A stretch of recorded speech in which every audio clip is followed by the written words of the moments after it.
আসসালামু আলাইকুম প্রিয় শিক্ষার্থীবৃন্দু। কেমন আছো সবাই? আশা করি আল্লাহর রহমতে সবাই ভালো আছো। তথ্য যোগাযোগ প্রযুক্তি পরীক্ষার তোমাদের এমসিকিউ, ঢাকা বোর্ডের এমসিকিউ সমাধান নিয়ে আসলাম। ইনশাআল্লাহ এই সমাধানগুলো তোমরা মিলিয়ে দেখো। এখানে 100% নির্ভুল সমাধান করা আছে।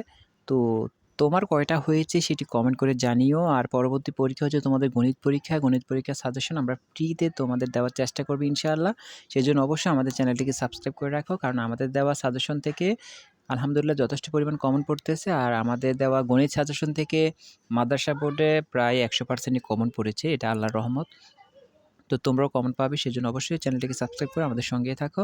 এটা হচ্ছে ঢাকা বোর্ডের তথ্য যোগাযোগ প্রযুক্তির এমসিকিউ সমাধান। তোমার কয়টা হয়েছে কমেন্ট করে জানিও।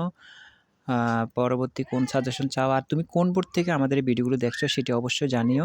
কারণ আমরা সাজেশন দিলে প্রত্যেকটা বোর্ড যেহেতু আলাদা, আলাদা সাজেশন তৈরি করা হচ্ছে, তো আলাদা, আলাদা করে দেওয়ার চেষ্টা করবে ইনশাআল্লাহ। আমাদের সঙ্গেই থেকো, ভিডিওটা লাইক করে দিও। তোমার কোনো মূল্যবান মতামত থাকলে সেটি কমেন্ট করে জানাতে পারো।